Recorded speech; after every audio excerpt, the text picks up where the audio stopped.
Are you claiming that he was not attempting to use the extinguisher to put out the fire? Or intending to do so? What I'm saying is that in the circumstances before the ultimate confrontation between the defendant and Mr. Rosenbaum, that Mr. Rittenhouse was pursuing Mr. Rosenbaum. Mr. Rosenbaum had not, in fact, done anything. They hadn't even gotten to the 63rd and Sheridan Road car source location. Mr. Rittenhouse had a fire extinguisher. He was carrying it along, pursuing Mr. Rosenbaum, and I believe that he was assuming... Wait a minute. I thought I heard the first version by the defense was that Mr. Rosenbaum was pursuing the accused, and that the accused had the fire extinguisher. What is it? Your Honor, our client leaves from 60th and Sheridan with a fire extinguisher. He runs or trots down Sheridan Road, passing Mr. Rosenbaum. This is all on video. There is no interaction between my client and Mr. Rosenbaum. Then Mr. Rosenbaum gives chase, and it's in the video where Kyle drops the fire extinguisher right as he enters the lot of car source number 3, with Mr. Rosenbaum in hot pursuit of my client. There's nothing on the tape, any tape I've seen. If they have something I haven't seen, I'd love to see it, where he has any interaction with Mr. Rosenbaum. And the state says that he was down there earlier with Mr. Balch. I don't know when they're talking about, but when he left the 59th Street car source and went down, the whole thing is on video. He goes to that parking lot, which would be the southwest corner of 60th and Sheridan. There's somebody who confronts Kyle, and he walks away from them, goes over to the gas station. That's where the call comes in. He's never down to the 63rd Street car source. He never has any interaction with Mr. Rosenbaum until Mr. Rosenbaum gives chase to Kyle. That's all on video.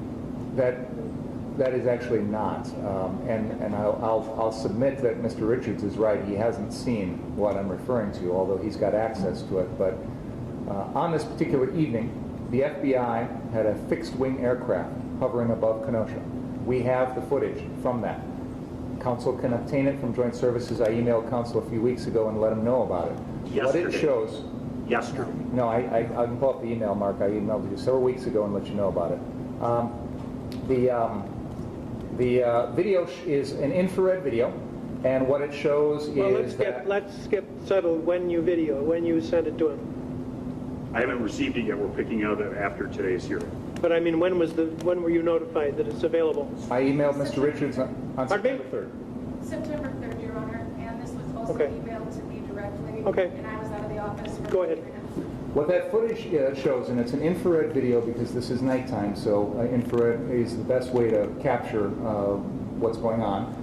What it shows is Mr. Rosenbaum running south towards the 63rd Street car source location. Behind him, probably 20 to 30 feet, is the defendant.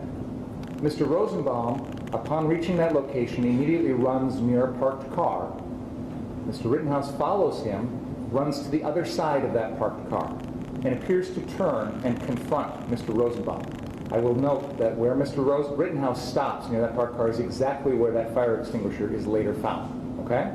So, Mr. Rosenbaum hadn't even gotten to that car source yet. Hadn't had the opportunity to do anything, hadn't done any fires, done any property damage, did nothing. Mr. Rittenhouse is following him with the fire extinguisher, probably because he thinks Mr. Rosenbaum is going to do something. But Mr. Rosenbaum never does. What happens is when they arrive at the car source location, Mr. Rittenhouse turns and confronts Mr. Rosenbaum from across this parked car, says something to him. Of course, we can't see, it's a video from an airplane, so we don't know what happened, but we know immediately upon that confrontation, Mr. Rosenbaum then runs around behind the parked car, and the chase starts at that point in the parking lot. But prior to that, Mr. Rosenbaum was running first, Mr. Rittenhouse was running after him.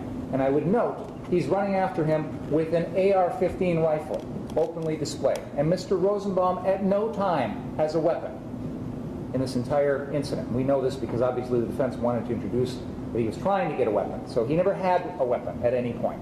So Mr. Rosenbaum is being chased by an armed individual who is assuming Mr. Rosenbaum is going to do something wrong and wants to stop him, and does in fact confront Mr. Rosenbaum at that parking lot.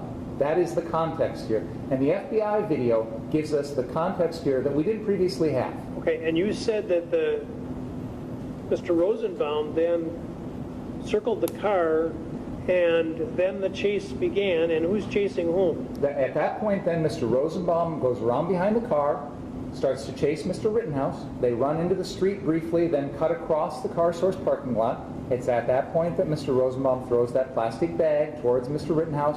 They then run in between some parked cars, and Mr. Rittenhouse shoots and kills Mr. Rosenbaum. Well, I still think they're dissimilar incidents. I think that I don't think that they're going to be helpful to the jury in deciding whether the actions of the accused constituted lawful self-defense. The events are so totally dissimilar, and it comes down to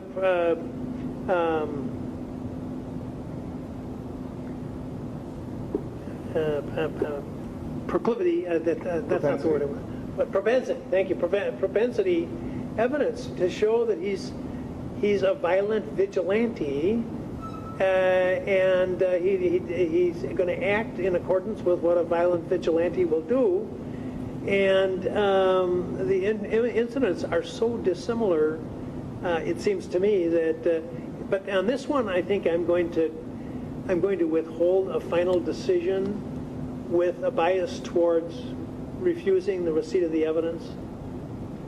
And so we can talk about this further at the time of the trial when I've heard more, and perhaps seen some of the footage that you lawyers have been talking about, so I have a more complete understanding. But at this point, if I had to make a decision, and I don't, because this is admissibility, I would deny this admission of this evidence.